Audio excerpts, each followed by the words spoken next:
주님의 평화 샬롬, 선물로 주신 오늘 하루 하나님의 말씀으로 시작하시며 새 힘을 얻는 성도님들이 되시기를 소망합니다. 오늘 함께 읽고 묵상할 성경 본문은 신약 성경 고린도전서 5장 6장입니다. 오늘 말씀은 사도 바울이 3차 전도 여행 중 에베소 교회에서 있을 때에 고린도 교회로부터 들은 여러 가지 문제들을 해결하기 위해 쓴 편지 내용으로 고린도 교회의 문제를 아버지의 마음으로 진단하고 해결하는 방법들을 제시하고 있습니다. 먼저 고린도전서 5장을 살펴보겠습니다. 5장은 성적인 죄와 교회 내의 징계 문제를 다루고 있습니다. 사도 바울은 1절 너희 중에 심지어 음행이 있다함을 들으니 라며 5장이 시작됩니다. 교회 밖에서도 없는 자신의 계모와 잠자리를 같이 하는 근친상간이 고린도 교회에서 벌어진 것입니다. 그런데 이런 수치스러운 일에 교회는 아무 일도 없다는 듯이 행동했고 이에 질책하며 출교, 공동체에서 추방할 것을 촉구하고 있습니다. 이들에 대해 예수님의 이름의 권위로 공개적인 문제를 처리하는 것이 도리어 행위를 한 사람들의 영혼을 살리고 구원하는 것이라고 바울은 말하고 있습니다.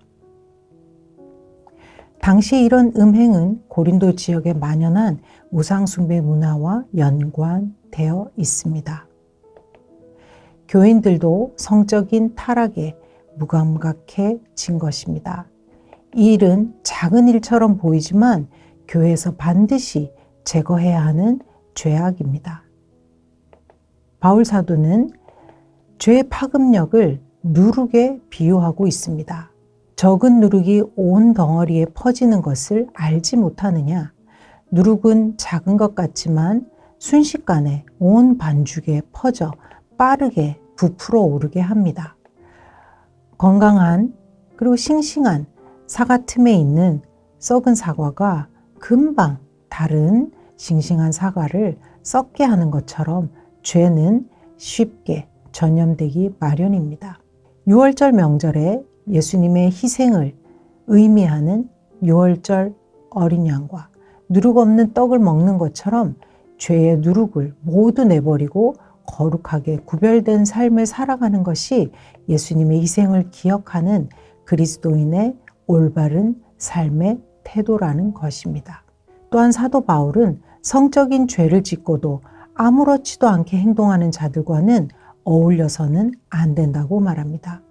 물론 이것은 세상과 분리되어서 죄 짓는 자들과 단절해야 된다는 것을 의미하지는 않습니다. 성도들은 교회의 거룩성을 유지하고 죄의 확산을 막기 위한 책임을 함께 지며 순전하고 거룩한 교회 공동체를 만들어가야 될 사명이 있습니다. 고린도전서 6장입니다. 전반부는 성도 간의 소송 문제를 다루고 있습니다. 성도들 사이에 불화가 생기고 부당한 일이 벌어졌는데 교회 내에서 방치되면서 세상 법정으로 가지고 가서 서로 다투며 소송하는 일이 생긴 것입니다. 현대 교회에서도 충분히 생길 수 있는 문제이지요. 그런데 바울은 성도들 간의 문제가 발생했을 때 세상의 법정에서 이것을 판단받기보다는 교회 안에서 그 문제를 해결할 수 있기를 원했습니다. 성도가 세상을 판단할 것을 너희가 알지 못하느냐? 세상도 너희에게 판단을 받겠거든.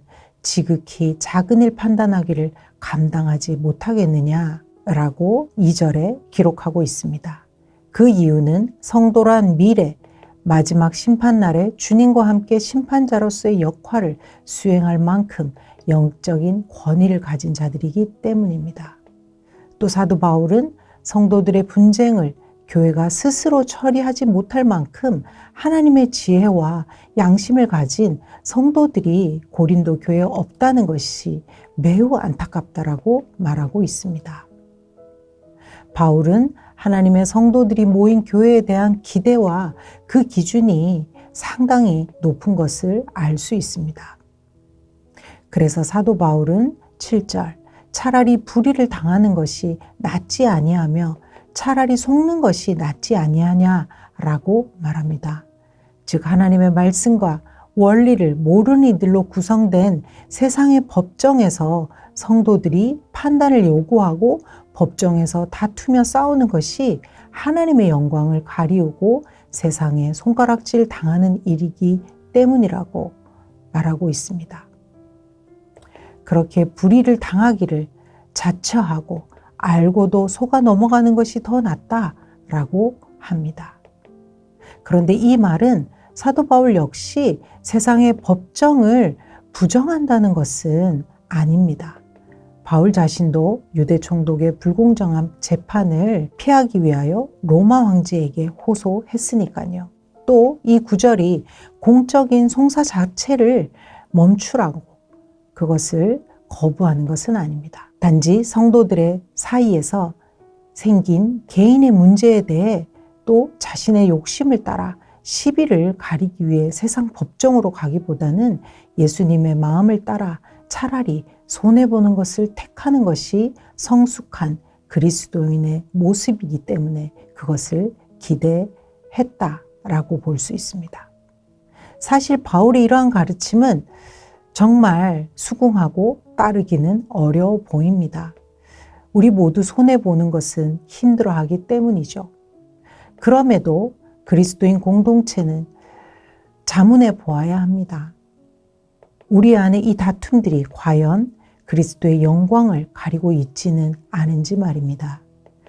예수 그리스도께서 스스로 종이 되어 낮아지신 것처럼 내 자신의 이익보다 서로를 사랑하며 사는 길을 선택할 만큼 성숙한 공동체가 되기를 소망하고 함께 노력하는 우리들이 되기를 원합니다. 두 번째는 성적인 죄와 몸의 거룩함에 대해서 6장 12절부터 이야기하고 있습니다.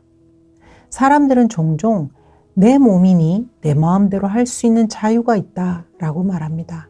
무엇을 먹고 마시든 모든 것이 다 유익하다라고 말합니다. 하지만 몸으로 짓는 죄가 얼마나 무서운지 알아야 합니다. 특히 성적인 죄는 하나님과의 관계를 파괴하며 하나님의 성전인 자신의 몸을 더럽히는 행위입니다. 너희 몸은 너희가 하나님께로부터 받은 바 너희 가운데 계신 성령의 전인 것을 알지 못하느냐? 너희는 너희 자신의 것이 아니라 값으로 산 것이 되었으니 그런즉 너희 몸으로 하나님께 영광을 돌리라 라고 말하고 있습니다. 성도는 내 몸을 주신 하나님, 나는 예수님의 핏값으로 사신 존재이다 라는 것을 알 때에 우리의 몸으로 하나님께 영광을 돌리는 삶을 살 수 있습니다. 우리는 마태복음에서 언급되어진 산 위의 동네라는 것을 기억해야 합니다. 빛이 숨겨지지 않듯이 성령으로 거듭났다는 것은 새로운 삶의 방식을 택한 빛의 공동체로서 이 땅에 살면서 하나님의 나라가 말이 아니라 삶의 능력이 있다는 것을 나타내는 것입니다. 저는 5장, 6장을 준비하면서 무엇보다 말씀 안에서 복음으로 낳은 아이를 정말 깊이 사랑으로 훈계하는 아버지와 같은 사도 바울의 심정을 느낄 수 있었습니다. 그래서 그는 고린도전서 4장 15절에 그리스도 안에서 1만 스승이 있으되 아버지는 많지 아니하되 그리스도 예수 안에서 내가 복음으로써 너희를 낳았음이라 라고 말하고 있습니다. 바울 사도는 때때로는 냉정하고 사랑 안에서 진리의 말씀을 하기에 주저하지 않는 그러한 모습을 보입니다. 하지만 그 진리의 말씀을 진심으로 조언하는 그 모습에 말씀의 능력을 느낄 수 있습니다. 만약 누군가가 나의 죄와 내가 놓쳤던 문제에 대해서 이러한 마음으로 주저하지 않고 조언한다면 어떻게 존경하지 않고 따르지 않을 수 있겠습니까? 이 편지를 받아든 고린도 교인들처럼 지금 나 자신과 또 거룩한 공동체의 성도들에게 들려지는 말씀으로 이 말씀을 들으면 정말 좋겠다라는 생각이 들었습니다. 그리고 또 우리 스스로에게 이러한 질문을 해보면 좋겠습니다. 정말 그리스도인으로서 이 땅에 산다는 것은 어떠한 삶인가? 또 하나님의 부르심을 받은 교회는 과연 이 땅에서 어떤 역할을 해야 하는가? 라는 질문입니다. 오늘 하루 우리 성도님들에게 조언해 주시는 좋은 아버지, 스승으로서의 사도 바울을 만나는 은혜가 있기를 소망합니다. 우리 다 함께 기도하겠습니다. 하나님 아버지, 우리는 오늘날 세상에서 휩쓸리기 쉬운 혼탁한 시대를 살고 있습니다. 하지만 그 세상에서 교회로 부름받은 우리가 하나님의 비밀을 맡은 자, 세상을 다스릴 자임을 잊지 않게 하옵소서. 나와 우리 가정, 교회가 세상을 비추는 도시, 등대의 역할을 잘 감당할 수 있도록 오늘도 성령님 도와주시옵소서. 예수님의 이름으로 기도드립니다. 아멘.